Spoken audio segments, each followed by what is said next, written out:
नमस्कार, मैं तरुण वर्मा और मैं एक क्लिनिकल साइकोलॉजिस्ट हूँ। इस वीडियो में आपसे अपनी series OCD real life stories को आगे बढ़ाते हुए आपको आज ओसीडी की एक नई स्टोरी के बारे में बताऊँगा। तो आइए शुरू करते हैं आज की स्टोरी को। मेरे लाइफ के सबसे ट्रॉमेटिक टाइम में भी जब मैं बहुत ही ज़्यादा इमोशनली डिस्टर्ब्ड होती थी, तो भी मेरे माइंड में हमेशा ऑब्सेसिव थॉट्स दौड़ते रहते थे। पर एक टाइम था जब मैं अपने इन थॉट्स को सिर्फ हाइपोकॉन्ड्रियक थॉट्स या सिर्फ अपनी एंजाइटी या कुछ ऐसी फिजिकल थॉट्स का नाम दे दिया करती थी।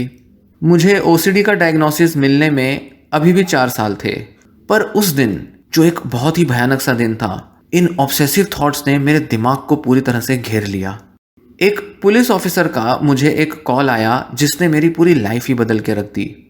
मेरे पेरेंट्स का एक बहुत भयंकर एक्सीडेंट हुआ था और मेरे फादर को एयरलिफ्ट करके एक ट्रॉमा सेंटर में ले जाया गया था और मेरी मदर की डेथ हो गई। इस न्यूज़ को सुनते ही कुछ ही मिनट के बाद मेरी बॉडी ने रिएक्ट करना शुरू कर दिया। मेरे को बहुत ज़्यादा पसीना आना शुरू हो गया। मैंने अचानक से देखा कि मुझे बहुत प्यास लग रही है। मेरी दिल की धड़कनें बहुत तेज़ी से बढ़ चुकी थी और मुझे ऐसा लगा कि मैं बड़े ही अजीब से, विचित्र से, बड़े एक ड्रीमी से स्टेट में हूँ, कोई सपना देख रही हूँ ऐसा लग रहा था। इस ट्रेजेडी के बारे में जो भी थॉट्स थी, जो भी इसको लेकर मेरे दिमाग में जो रेसिंग थॉट्स आ रही थी, भागे जा रही थी, उनमें से कुछ ऐसी थॉट्स थी जो कि बहुत ही ज़्यादा मुझे एनॉय करने वाली थी, क्योंकि वो कुछ ऐसी सेल्फिश थॉट्स थी जिनको मैं अपने दिमाग से निकाल नहीं पा रही थी। मैं सोच रही थी कि मेरा ब्लड प्रेशर कितना है, चलो मैं अपने को थोड़ा रिलैक्स कर लेती हूँ। क्यों? क्योंकि कहीं मुझे स्ट्रोक ना हो जाए। मेरा दिल बड़ी तेज़ी से धड़क रहा है। अरे कहीं मैं हार्ट अटैक की पेशेंट ना बन जाऊँ, कहीं मुझे भी दिल का दौरा ना पड़ जाए। उस टाइम मैं 31 साल की थी। ये कोई नए विचार नहीं थे, इसलिए कुछ बड़ी बात मुझे नहीं लगी। मेरे पेरेंट्स का जब एक्सीडेंट हुआ उस टाइम मुझे हेल्थ एंजाइटी के काफ़ी सीवियर सिम्टम थे और मैं इस हेल्थ एंजाइटी से करीब 6 साल से सफ़र कर रही थी। जब भी मुझे कोई अनयूजुअल सा बॉडीली सेंसेशन होता था तो मेरा जो दिमाग था, मेरा जो मन था, वो एकदम से पैनिक मोड में चला जाता था। इस बात का कोई फ़र्क ही नहीं पड़ता था कि वो जो सेंसेशन है वो बहुत माइनर सी है, ट्रीटेबल है, आराम से उसका इलाज किया जा सकता है, वो खुद भी दूर हो सकती है प्रॉब्लम। जैसे कि दांत में दर्द हुआ, एड़ी मुड़ गई, पैर में मोच आ गई, छाती में जलन हुई, सर दर्द हुआ, ये तो आराम से चले जाने वाले सिम्टम्स हैं। पर मेरा मन इनको नॉर्मल सिंपल सिम्टम नहीं मानता था। मुझे लगता था मैं मर जाऊंगी।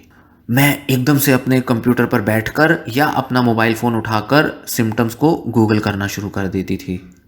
मेरी आंखें चौड़ी हो जाया करती थी और ना जाने मैं कौन कौन से ऐसे कनेक्शन बना लिया करती थी उन सभी सिम्टम्स को लेकर जो कि अभी मुझे हो रहे हैं या जो मुझे पास्ट में हुए हैं, सबको आपस में कनेक्ट करने लग जाती थी।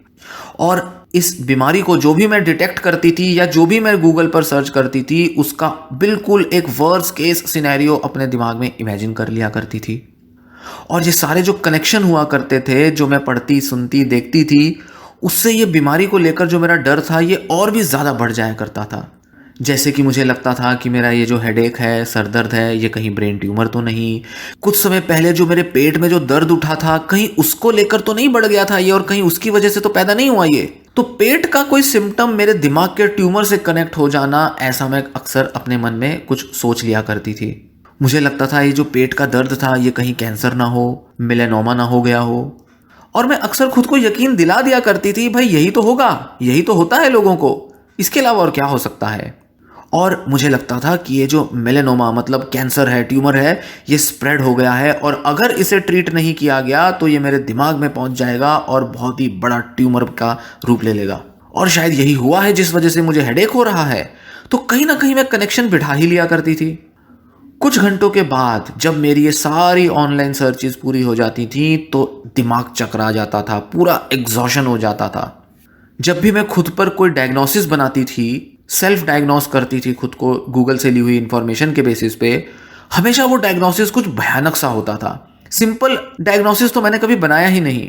कोई ट्यूमर, रेटिना का मेरे आंखों से निकल जाना, हार्ट अटैक के कुछ अर्ली सिम्टम्स दिखना, मल्टीपल स्क्लेरोसिस जैसी कोई बीमारी होना और ना जाने क्या क्या, बस यही सब चलता रहता था।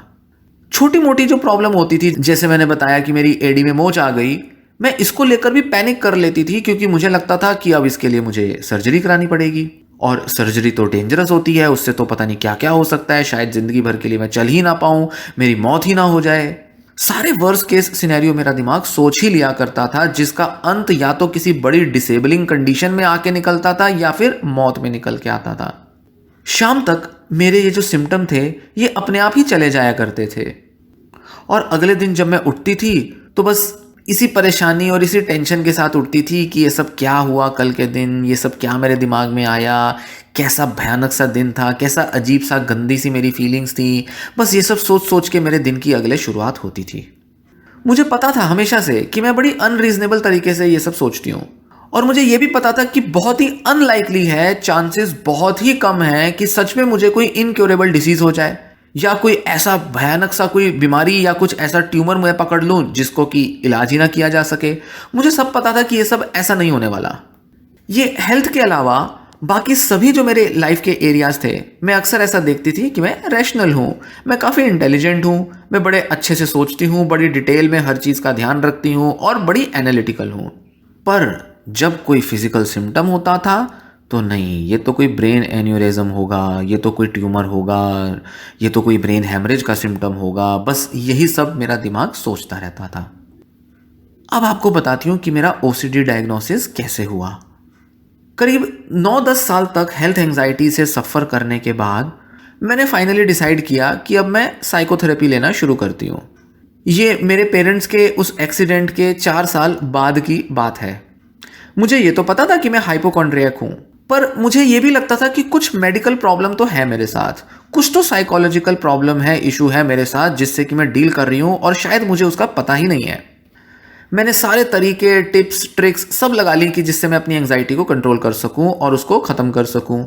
इंटरनेट पर, गूगल पर, यूट्यूब पर सारे जो टिप्स, स्ट्रेटजीज कुछ ना कुछ बताते रहते थे डॉक्टर, ना जाने किस किस तरीके की वीडियोस होती थी, मैं सब देखती थी, सब ट्राई करती थी। डीप ब्रीदिंग ट्राई किया, अलग अलग तरीके के मैंने स्ट्रेस बॉल्स खरीदी, कलरिंग बुक्स खरीदी, जर्नलिंग की, अपनी हॉबीज़ को परस्यू किया, हर तरह से कुछ कोशिशें की जिससे कि मैं डिस्ट्रैक्ट कर पाऊँ, अपनी एंजाइटी को कंट्रोल कर पाऊँ। योगा किया, मेडिटेट किया, सब किया, किसी से भी हेल्प नहीं मिली। मैं इतना थक चुकी थी अपनी ज़िंदगी से कि मुझे लगता था कि बस किसी भी पल मौत आ जाए, बस मर जाऊं किसी तरह से। बहुत ही ज़्यादा मेरे अंदर डेथ विशेस आने लग गई थी। तब मुझे लगा कि नहीं, अब कुछ गड़बड़ हो रहा है, मामला बिगड़ता जा रहा है, मैं बहुत डिप्रेस हो रही हूँ, तो अब मुझे कुछ प्रोफेशनल हेल्प लेनी चाहिए। जब मैं रिसर्च कर रही थी, इंटरनेट पर जाकर सर्च किया और ट्रीटमेंट की नज़र से मैंने जब गूगल किया, तब मुझे पता चला कॉग्निटिव बिहेवियरल थेरेपी के बारे में, जो कि हेल्थ एंजाइटी को ट्रीट करने की सबसे प्रॉमिसिंग अप्रोच है, सबसे बेहतर, सबसे बेस्ट अप्रोच है। मैंने अपने एरिया में आसपास कुछ थेरेपिस्ट को कांटेक्ट किया और किसी एक से मैंने फाइनली डिसाइड किया कि अब इनके साथ मैं थेरेपी लूँगी। एक एक दो दो सेशन मैंने कई सारे थेरेपिस्ट के साथ ट्राई किए और फाइनली मुझे लगा कि अब ये एक थेरेपिस्ट हैं जिनको साथ मैं थेरेपी कंटिन्यू करती हूँ। एक हाइपोकॉन्ड्रियक तो मैं थी ही, तो हमेशा कुछ ना कुछ नया नया डायग्नोसिस खुद को देती ही रहती थी। पर इस बार कुछ अलग हुआ।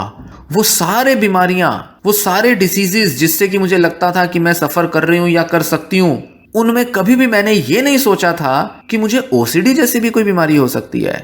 और बाद में मुझे पता चला कि यही तो एक बीमारी है जो एक्चुअल में मुझे है। मुझे ना हेल्थ एंजाइटी है, ना मुझे हाइपोकॉन्ड्राइसिस है, ना मुझे वो सारे फिजिकल डिसीजेस हैं, मुझे तो ओसीडी था। जब मेरे थेरेपिस्ट ने मेरा डायग्नोसिस किया, मैं चौंक गई, मैं हैरान हो गई। अरे ये क्या! उसने शायद मेरी प्रॉब्लम को समझा नहीं, शायद उसने मेरी प्रॉब्लम्स को अंडर एस्टिमेट किया है, शायद वो मेरी फिजिकल इन सब प्रॉब्लम्स को समझ ही नहीं पा रही है। मुझे लगा इस थेरेपिस्ट को तो कुछ आता ही नहीं है। तो मैंने उनको बड़ा क्लैरिफाई किया, हर चीज़ उनको समझाने की कोशिश की कि नहीं, मैं अपने हाथ तो धोती नहीं हूँ रेगुलरली, मेरे को कौन सी हैंड वॉशिंग की प्रॉब्लम है, मैं कौन सा बार बार चेकिंग करती रहती हूँ, मैं थोड़ी ना ये सब करती हूँ, ये जो ओसीडी में होता है।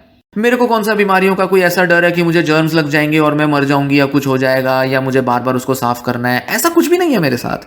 मैं तो आराम से गंदगी में रह लेती हूँ, मेरे को तो कोई प्रॉब्लम नहीं होती कि मेरे घर में मेरे हाथ गंदे हो रहे हैं या क्या गंदा हो रहा है। मैं तो बस हाइपोकॉन्ड्रियक हूँ, मेरे को तो हाइपोकॉन्ड्राइसिस, हेल्थ एंजाइटी की प्रॉब्लम है। तो वो अपनी चेयर से उठी, उनके पीछे एक बुक शेल्फ था, वहाँ से उन्होंने एक बड़ी मोटी सी किताब निकाली जिस पर DSM जैसा कुछ लिखा हुआ था, पूरा नाम मैं नहीं पढ़ पाई। और उसमें उन्होंने दो डेफिनिशंस पढ़ी। एक OCD की डेफिनेशन थी और दूसरी डेफिनेशन थी प्राइमरीली ऑब्सेशनल OCD की, जिसको कि प्योर O कहा जाता है। मैं हैरान हो गई, मुझे यकीन नहीं हुआ। मुझे ऐसा लग रहा था कि पहली बार किसी ने डिस्क्राइब किया है कि मैं हूं क्या, मैं कैसी हूं। मेरी पूरी कंडीशन को पिछले 10 साल में पहली बार एक्चुअल समरी, एक्चुअल डिस्क्रिप्शन मिली। सही तरीके से पहली बार मुझे किसी ने डिस्क्राइब करके बताया कि ये हो तुम, ये है तुम्हारी प्रॉब्लम। पहली बार मुझे समझ में आया, बाप रे, ये कैसी बीमारी निकली, ये क्या निकला मुझे, यही तो है मेरे को, यही तो होता है मेरे साथ। मेरे दिमाग के सारे दरवाजे खुल गए, मेरे दिमाग की बत्तियां जल गई। मुझे पहली बार रियलाइज हुआ कि ये जो भी प्रॉब्लम्स जिनसे मैं सफ़र कर रही थी, ये तो OCD था। हालांकि उनका जो इनिशियल डायग्नोसिस था वो प्योर O का था, पर उन्होंने मुझे कहा कि बारीकी से ध्यान देना कि तुम किस तरह की कंपल्जन्स करती हो। उन्होंने मुझे बहुत सारी वर्कशीट्स दी, वर्कबुक्स पढ़ने की उन्होंने मुझे रिकमेंडेशंस दी, कुछ बुक्स दी जो कि OCD के बारे में लिखी गई थी, जिसमें कुछ एक्सरसाइज कराई गई थी कि कैसे अपने सिम्टम्स को, अपने बिहेवियर थॉट्स को नोटिस किया जा सकता है, उनके बारे में रिकॉर्डिंग करी जा सकती है, लिखा जा सकता है और डे टू डे लाइफ में उनका एक रिकॉर्ड रख के, उनको मॉनिटर करके उनको समझा जा सकता है। मैं बहुत ही रेजिस्टेंट थी, एडमेंट थी कि नहीं, कंपल्जन्स जैसा मुझे कुछ नहीं है। मैं कुछ भी ऐसा रिपीटेड तरीके से नहीं करती, कोई भी ऐसा टिपिकल सा जो कंपल्जन होता है वो मेरे को नहीं है, ऐसा कुछ नहीं है मुझे।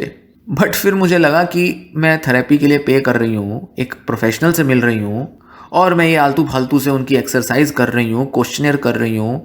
अपना टाइम मुझे ख़राब नहीं करना चाहिए और मुझे एक प्रोफेशनल पर बिलीव करना चाहिए। मुझे अपने को ज़्यादा होशियार नहीं बनना, मुझे थोड़ा समझ कर चलना पड़ेगा, क्योंकि ये बड़ा ही दिमाग खोल देने वाली कुछ चीज़ मेरे को पता चली है, कुछ नए तरीके का डायग्नोसिस पता चल रहा है। मुझे इसको समझना पड़ेगा, इसको बारीकी से थोड़ा देखना समझना पड़ेगा कि ये क्या प्रॉब्लम है मेरे साथ। ओ तेरी, तब जाकर मुझे पता चला, मेरे को एनलाइटनमेंट जैसा एक्सपीरियंस हुआ। सारे दिमाग के बंद दरवाजे मेरे खुल गए और मैंने पाया कि पता नहीं कितने कितने तरीके की कंपल्जन्स हैं मुझे, और मेरे कंपल्जन्स सेम एक्शन नहीं होते, एक जैसे नहीं होते, बदलते रहते हैं। इसीलिए मैं आज तक इनके पैटर्न को नहीं समझ पाई थी, इसीलिए मैं इनको नोटिस ही नहीं कर पा रही थी और ये मेरे लिए बड़ा मुश्किल होता था इनके पैटर्न को, इनके तौर तरीकों को समझ पाना कि मुझे कंपल्जन्स होते कैसे हैं। जैसे मैं आपको एक उदाहरण देती हूँ, एक एग्जाम्पल देती हूँ।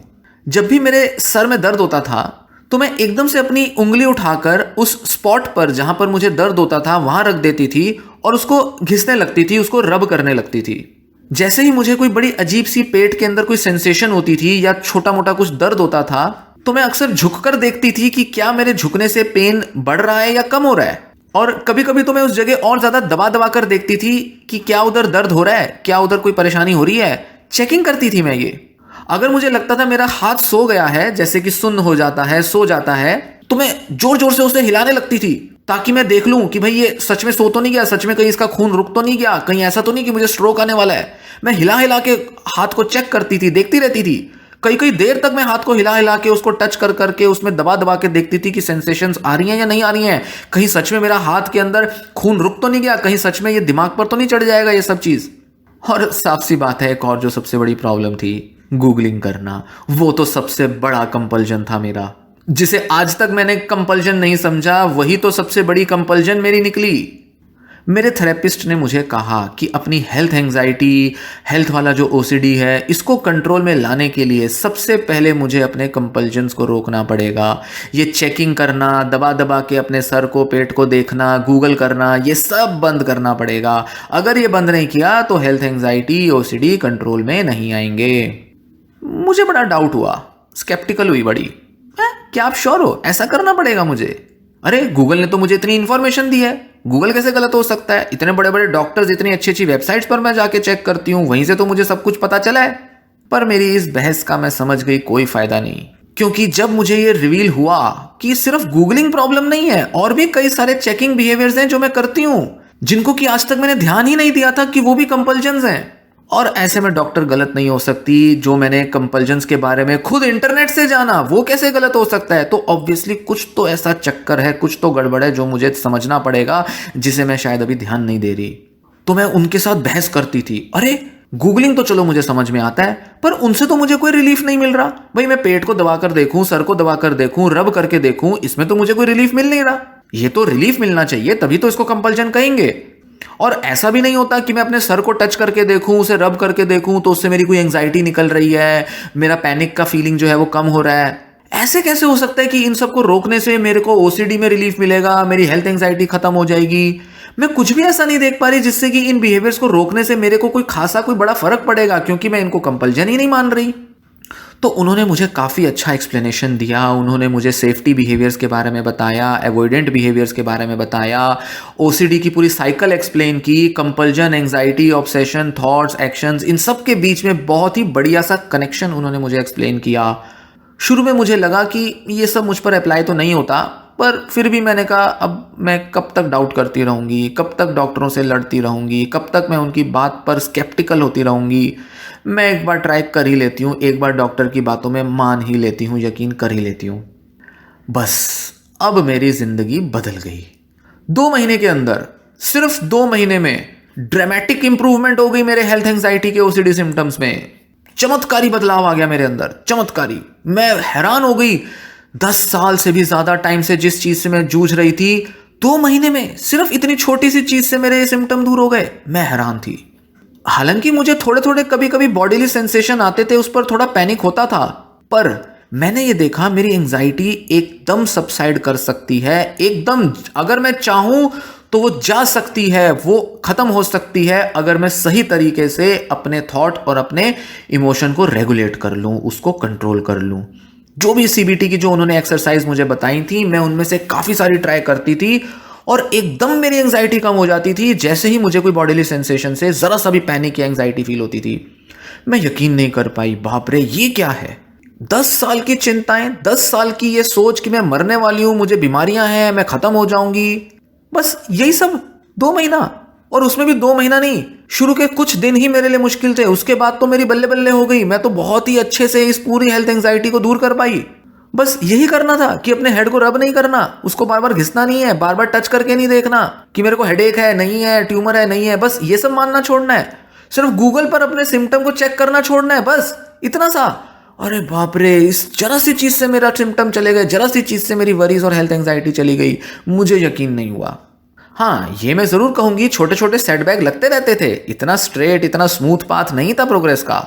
रिकवरी इतनी भी सिंपल नहीं थी जैसा मैं आपको बता रही हूं, पर हर हफ्ते, हर कुछ दिन के बाद मैं जितना जितना अपनी इन प्रॉब्लम्स के बारे में अपने थेरेपिस्ट से डिस्कस करती थी, उनके साथ इस तरह की चर्चाएं करती थी, सिम्टम्स का रिपोर्ट करती थी, सिम्टम्स को कैसे डील कर रही हूँ, क्या उन सिम्टम्स का मीनिंग है, क्या मुझे सोचना चाहिए, जैसे जैसे मैं उनके साथ डिस्कस करती थी वैसे वैसे धीरे धीरे मेरी प्रोग्रेस होती रही। मैं बाहर आती गई इस हेल्थ एंग्जाइटी से, मेरी रिकवरी बहुत अच्छे से हो रही थी। उन्होंने काफ़ी अपनी इंसाइट्स दी कि मेरे दिमाग में क्या चल रहा है, मैं कैसे वरी करती हूँ, मेरे पैटर्न क्या है, क्या बुरा हो सकता है, क्या बुरा नहीं हो सकता, ये जो डिसीज़ जिनका मुझे डर लगता है इसके कितने चांस होते हैं, कितने नहीं होते, मेरे दिमाग में, मेरे मन में जो थिंकिंग डिस्टॉर्शंस, एरर्स थे उनके बारे में उन्होंने मुझे बताया। और मुझे बताया कि मैं कैसे ऑल्टरनेटिव टेक्निक्स को यूज़ कर सकती हूँ जिससे कि मैं ज़्यादा बेटर तरीके से अपनी हेल्प करके इन सब चिंताओं से बाहर आ सकती हूँ। अब मैं आपको एक बड़ा इंटरेस्टिंग पॉइंट बताती हूँ जो कि ज़्यादातर लोगों के दिमाग में आता है। मेरे मन में भी ये सवाल आया था, मैंने भी जब इंटरनेट पर खोजा, सर्च किया तो मुझे भी इस बारे में काफ़ी कॉन्फ्लिक्टिंग थॉट्स देखने में आए, पढ़ने में आए। वो है दवाइयों के बारे में। क्या हेल्थ एंग्जाइटी के पेशेंट्स को जिनको ओसीडी है और हेल्थ एंग्जाइटी है, क्या उनको दवा लेनी चाहिए? यहाँ थोड़ा मामला पेचीदा है, पर क्योंकि एक बात तो साफ है कि भाई सिम्टम्स को दूर करना है, फिजिकल सिम्टम्स हैं, फिजिकल सिम्टम्स से डर भी लगता है, डर लग जाता है कि पता नहीं क्या बीमारी पकड़ लेंगे। पर प्रॉब्लम क्या है, ये जो सारी जो दवाइयां हैं इनके कुछ ना कुछ साइड इफेक्ट भी आते हैं, कुछ ना कुछ इनके इफेक्ट साइड इफेक्ट के बीच भी पेशेंट जो है वो अपने को उलझा लेता है और नए तरीके की हेल्थ एंग्जाइटी डेवलप हो जाती है। इसलिए ये जो इतने सारे जो गूगल करने की आदत होती है, सिम्टम और उनके साइड इफेक्ट चेक करने की आदत होती है, इस वजह से पेशेंट दवा लेने के बाद भी रिकवर नहीं करते। इनफैक्ट हेल्थ एंग्जाइटी ओसीडी के पेशेंट्स का प्रॉब्लम, उनकी ओवरऑल जो वरीज हैं वो और ज्यादा बढ़ जाती हैं, क्योंकि दवाइयां उनके इफेक्ट, साइड इफेक्ट, ये और ज्यादा फिजिकल सेंसेशंस पर उनका ध्यान ले जाकर उनका दिमाग चकरा देती हैं। तो ऐसे में ये सारी दवाइयाँ मेरे लिए तो बिल्कुल काम की नहीं थी, मैंने तो कभी दवा नहीं ली। 10 साल का ओसीडी, 10 साल की हेल्थ एंग्जाइटी बिना दवा के मैंने क्योर कर ली, बिना दवा के। इसलिए मेरे लिए तो मेडिसिन बिल्कुल ठीक नहीं थी और ना ही मैंने ली। थेरेपी के शुरुआत में ही मेरे जो डॉक्टर थे उन्होंने मेडिकेशन का इशू मेरे से डिस्कस किया था। उन्होंने कहा था कि कुछ ये जो ऑब्सेसिव थॉट्स हैं इनको शांत करने में मेडिसिन मेरी हेल्प कर सकती हैं। बहुत ज़्यादा मेरी एंग्जाइटी और ऑब्सेसिव थॉट हैं, इस वजह से कहीं ऐसा ना हो कि थेरेपी मैं छोड़ दूं, मेरे को थेरेपी पर भरोसा ना रहे। इसलिए उन्होंने मुझे सजेस्ट किया कि ओसीडी के लिए थोड़ी बहुत ये दवाएं लेना शुरू कर दो, पर साथ साथ सीबीटी ज़रूर लेती रहो, सीबीटी की एक्सरसाइज ज़रूर करती रहो, सिर्फ दवाइयों पर निर्भर मत रहो। तो मैंने उन्हें अपनी मेडिसिन को लेकर हेजिटेशन बताई कि प्रॉब्लम एक्चुअली दवा नहीं है, प्रॉब्लम है मैं जो उसको सोच सोच के, जो गूगलिंग कर करके जो उसके सिम्टम से परेशान हो जाऊंगी ना, उस वजह से मैं दवा नहीं लेना चाहती। इसलिए मैंने उनको कहा कि मैं ना बस सीबीटी करना चाहती हूँ और दवाएं वगैरह लेने की तरफ बढ़ूँ उससे पहले बेटर है कि मैं सीबीटी ही ट्राई कर लूँ। उन्होंने कहा ठीक है, ऐसा करना है ऐसा ही कर लो। उनको कोई प्रॉब्लम नहीं थी, उन्होंने बहुत से पेशेंट्स ऐसे ठीक किए थे जिन्होंने दवा नहीं ली थी और फिर भी वो ठीक हो जाते थे। और बाद में मुझे पता चला कि शायद वो भी ऐसा सोचती थी कि हेल्थ एंग्जाइटी के पेशेंट्स तो बिना दवा के ठीक हो ही जाते हैं, तो फिर ऐसे में उनको दवा की क्या ज़रूरत है, क्योंकि दवा उनकी प्रॉब्लम को सिर्फ कॉम्प्लिकेट ही करती है। तो इसके बाद मैंने 6 महीने तक हर हफ्ते वीकली थेरेपी सेशंस लिए और बाद में जाके मुझे लगा कि अब मैंने सही तरह से, पूरी तरह से बात कर ही ली है अपने सिम्टम्स के बारे में। फाइनली मैंने अब अपनी प्रॉब्लम से डील करने के लिए एक अच्छा रास्ता अपनाया कि उसके बारे में बात कर ली। फिर ऐसे 6 महीने जब बीते तो मुझे लगा कि चलो अब मैं उनसे बात कर ही लेती हूँ कि शायद अब मुझे थेरेपी की और ज़रूरत नहीं है। तो मैंने उन्हें बताया कि अब मेरे पास कुछ बहुत ज़्यादा बात करने को नहीं होता। ओसीडी को लेकर जो भी मेरी परेशानियां थी वो तो दूर हो ही गई हैं, उनसे तो मैं बाहर आ ही चुकी हूँ। तो इसलिए अब मेरी लाइफ में कुछ ऐसा बड़ा हो नहीं रहा जिसके बारे में मैं थेरेपी में डिस्कस करूं। थोड़ा बहुत मैंने फैमिली के बारे में, थोड़ा अपनी पास्ट हिस्ट्री के बारे में, थोड़ा फैमिली हिस्ट्री क्या है ओसीडी और हेल्थ एंग्जाइटी की उसके बारे में, और मेरे जो हेल्थ को लेकर जो बिलीव्स हैं, जो भी मैंने अलग अलग हेल्थ को लेकर जो अलग अलग तरीके इंप्लीमेंट किए, सबके बारे में बात हो ही गई है। करीब करीब सारे एरियाज, इश्यूज को तो डिस्कस कर ही लिया है। तो अब मुझे नहीं लगता कि अब मुझे थेरेपी ज़्यादा लंबे टाइम तक और लेनी चाहिए। वो ये सुनकर, वो ये समझकर खुश हुई। उन्होंने कहा बहुत ही बढ़िया है, अरे वाह तुम तो बिना दवाइयों के ठीक हो गई, बहुत ही बढ़िया, तुम बहुत ही होशियार हो और बहुत ही ज़्यादा टैलेंटेड हो। उन्होंने मुझे ऐसा कहकर बोला और बताया कि कैसे कुछ ही पेशेंट्स ऐसे होते हैं जो बिना दवाइयों के सिर्फ अपने माइंड को, अपने बिहेवियर को समझकर अपनी प्रॉब्लम्स को दूर कर पाते हैं। उन्होंने रिकमेंड किया कि एकदम से बंद मत करो थेरेपी, ये नहीं कि अचानक से एक दिन थेरेपी लेना बंद कर दिया तो ऐसे में कहीं ओवर कॉन्फिडेंस ना हो जाए, डर ना जाओ, स्ट्रेस ना आ जाए। इसलिए मैंने हर हफ्ते जाने की बजाय महीने में एक बार उनको दिखाना शुरू किया और धीरे धीरे करके मैं 2 महीने में एक बार उनको विजिट करने लगी, बस एक फॉलोअप सेशन की तरह, कुछ बूस्टर सेशंस की तरह। फिर उसके बाद वो टाइम आया जब मैंने कहा बस बहुत बढ़िया, अब 9 महीने हो चुके थे थेरेपी में, मेरी लाइफ ऑलरेडी बिल्कुल बदल चुकी थी, पूरी तरह से मेरी लाइफ चेंज हो चुकी थी। 9 महीने रेगुलर थेरेपी से, पहले 6 महीना वीकली थेरेपी सेशंस, फिर उसके बाद 1 महीना एक सेशन और फिर 2 महीने बाद एक और सेशन, कुल मिला के 9 महीने और मेरी लाइफ बिल्कुल चेंज हो चुकी थी, बिल्कुल बदल गई थी। हाँ, ये ज़रूर है कि कभी कभी मुझे कुछ हेल्थ को लेकर एंग्जाइटी हो ज़रूर जाती है, कहीं ना कहीं दिमाग में कोई ना कोई थॉट आ ज़रूर जाते हैं, पर 90 से 95% तक इम्प्रूवमेंट हुई है मुझ में। जैसा मैं पहली थी उससे करीब 95% इम्प्रूवमेंट मुझ में सिर्फ कॉग्निटिव बिहेवियरल थेरेपी से आ ही गई। अब गूगल तो मैं करती ही नहीं। इस बात को टोटल अब तक करीब 2 साल 5 महीने हो चुके हैं। आप कह सकते हो कि मैं अपनी इस गूगल करने की जो एडिक्शन थी उससे अब सोबर हो चुकी हूँ। जैसे कि अल्कोहल एडिक्शन के पेशेंट्स को कहा जाता है कि जब वो बिल्कुल अल्कोहल नहीं ले रहे होते, कहा जाता है कि अब वो सोबर हैं। मतलब अब मुझे लगता है कि शायद मेरा भी वो एडिक्शन चला गया है। मैंने एक स्ट्रिक्ट रूल बना लिया है, नो गूगलिंग। गूगलिंग नहीं करनी, कुछ भी हो जाए, कभी भी हेल्थ एंग्जाइटी हो, कुछ भी हो, सबसे पहली चीज जो दिमाग में रखनी है वो हेल्थ एंग्जाइटी को लेकर कुछ भी इंटरनेट पर चेक नहीं करना। इसी तरह से मैं अपनी हेल्थ एंग्जाइटी को रोक पाती हूँ। जैसे एक अल्कोहलिक को कहा जाता है कि अगर तुम्हें पूरी तरह से एडिक्शन से दूर रहना है तो तुम्हारे को एक भी बूंद शराब की तुम्हारे शरीर में ना जाए ऐसा करना होगा, एक ड्रिंक भी नहीं लेनी। उसी तरीके से मैं भी अपना ये रूल फॉलो करती हूँ कि अगर मुझे इन OCD, obsessive thoughts, health anxiety से अगर दूर रहना है तो एक भी सिम्टम को गूगल नहीं करना, पूरी तरह से सोबर रहना है, क्योंकि यही सबसे इंपॉर्टेंट पार्ट है मेरी ओसीडी की रिकवरी में।